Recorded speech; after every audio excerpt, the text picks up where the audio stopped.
Hey everyone, the weather is warming up, and I thought now would be a perfect time to share with you some of my deep watering techniques for your backyard fruit trees. Let's get into it.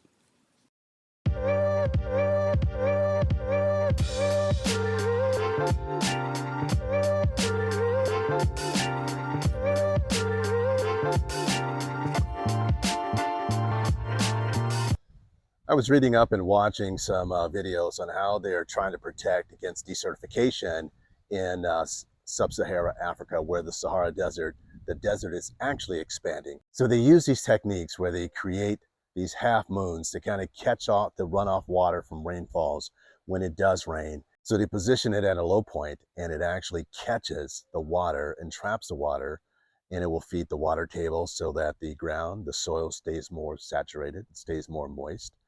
But they can plant crops right in those areas as well. It's really cool and interesting to see, and I thought about the applicability of how I actually water my fruit trees here in the orchard, and how that I have actually created a system of deep watering and using some of those techniques without even really knowing it. So we'll talk about that today. All right, so today, let's make sure you're set up for this heat wave that is eventually going to come this summer. Let's make sure that your orchard is set up and ready for that. Okay, let's start with the basic setup of how I water and manage the moisture levels in the orchard. Your garden variety water hose, a splitter, a spray nozzle, and a moisture meter. By the way, that spray nozzle I use primarily for watering potted plants. Towards the end, I'll show you another application for the spray nozzle and a fifth tool that I use to manage the process. If you follow my channel, then you know that I plant my trees on a hillside and I dig these huge holes that I drop my trees in that helps keep in the moisture and allows me to build up a substantial mulch layer. What you see is an extra large moisture meter. It's about 12 to 14 inches, costs about 20 bucks on Amazon, but it gives you a reading. And so you want to stick this deep into the soil. And if it's in the red, you need to water your trees right away. If it's higher than a 4 or 5, you don't need to water. Conserve your water. There's no need to water the trees if they have enough moisture in the soil. Stick around to the end. I'm going to give you a tip. One important thing that you'll want to do, that you'll need to do, that you are advised to do to make sure that your fruit trees are happy and hydrated. Here's a quick background for you. When I started this orchard, there was already these pre-existing tree wells. See these wells? They're above ground. I had hired some guys to plant the trees. They came in, they took a jackhammer to break through the rocks, and they just dropped the trees in there. It was flush with the ground, so I had to buy some additional pavers so I could stack it up and to be able to add a protective mulch layer. And this is how it went for about the first 6 or 7 fruit trees. So after observing how my water would just run out of the tree wells and how it was very difficult to build up a mulch layer, I decided to go to version 2.0, which is to start to drop the trees into the ground directly. The next thing that's important to know is that I hand water all of my fruit trees planted in the ground by hand. And so this splitter becomes super important because I can take a single hose, add a couple of hoses, and now I can water 2 trees at one time. On my half-acre property, I have about 4 water spigots that are located at different areas of the property. I have a couple of splitters, so I can water anywhere between 6 and 8 trees all at one time. That is a huge time saver. Some quick math, I've got about 75 trees in the ground, 6 hoses going on them for about 15 minutes each. That means I can knock down the 75 trees in about 3 hours, spread out over about 5 days on average.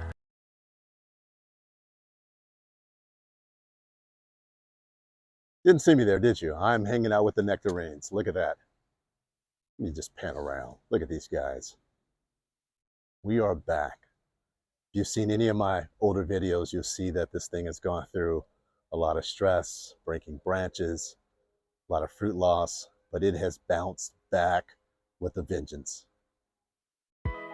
Yes, I'm really happy about our beloved Desert Delight nectarine tree. just rebounding from an incredible breaking of branches that almost decimated the tree. Look at that repair job I did on it, and it's doing really well. But the point is, now is a time that that tree needs to have sufficient water to support that fruit growth. Make sure that you're using your water meter when your plants have fruit on them to make sure they're getting enough hydration. And if they're in pots, chances are they're going to need to be watered much more frequently. Here's the pomegranate tree, my favorite fruit. And by the way, I don't know if there is a more spectacular flower that exists besides the flower on a pomegranate tree. Truly spectacular. The call out here is that you want to make sure if the tree is flowering that you are giving it enough water. It doesn't matter what the season is. You need to check and make sure that it is getting enough water at this very critical junction. They don't get enough water, the flowers could drop. You might have more than expected flower drop. They just may not hold or develop fruit if they're not getting enough water at this critical time. That is the sound of wind, and you want to be aware if you're having a wind event, winds over 30, 40 miles per hour, sustained winds, you need to check to make sure your trees aren't getting dried out. They can dry out very quickly in wind events, and you won't even realize it, and your trees will suffer. Now, I talked in the beginning of this video of how they're using different techniques around the Sahara Desert, these half-moon techniques to trap water and to keep the soil moisturized. I'm doing something very similar with this banana plant and the rest of the fruit trees on my property. And because they're planted in a depression, I can knock this out pretty quickly with the water hose and keep the moisture in for a long time. This is what we call a microclimate. You look around, I've got a bunch of trees, and it's creating this nice, cool, a little bit more humid area within the orchard that is much different than the trees that are out and are exposed. And microclimates are a really good way to push your zones and provide a little extra protection for those heat-sensitive trees. A big part of this technique that I utilize is not just the watering, it's not just how it's planted, but also using microclimates, especially for trees that may be sensitive to sun. I'm out in the Inland Empire of California, and we bake in the summer. And so certain varieties of plants and fruit trees will not stand up to our summer heat. And that's why it becomes very important to create these microclimates for the more sensitive trees to exist. Check out these maple trees. I do not water them one lick. They survive because their roots are tapped in underneath, and they're going underneath where the fruit trees are and tapping into that water system and that moisture beneath the ground. Beware of hot days. If it starts getting up over 100, you might need to get some water on those trees very quickly. Don't wait till the end of the day. If you see your tree suffering, get the water on them immediately on hot days if they need it. That fifth tool that I mentioned in the beginning is my trusted stopwatch.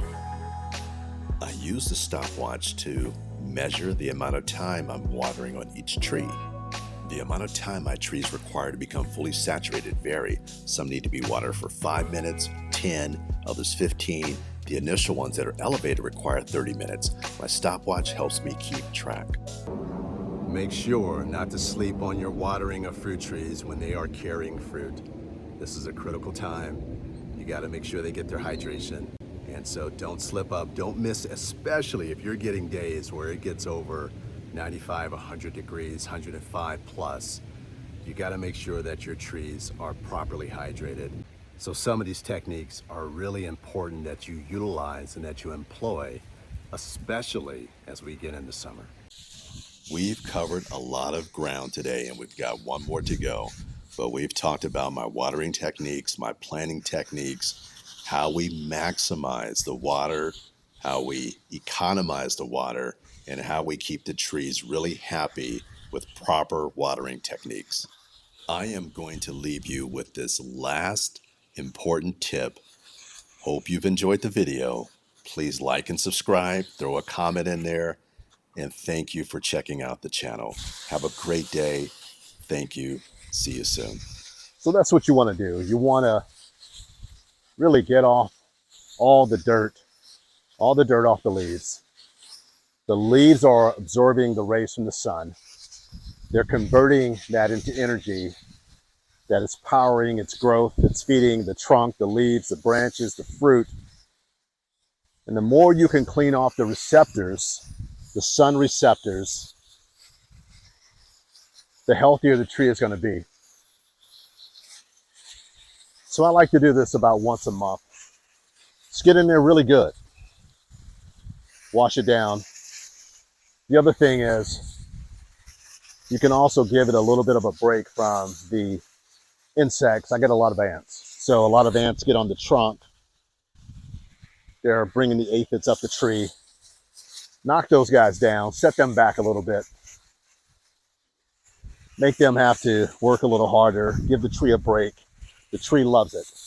Just like we need baths, the tree wants to have a nice bath and be clean and get all the icky stuff off of it. So yeah, try that. Give your trees a bath. Do it about once a month.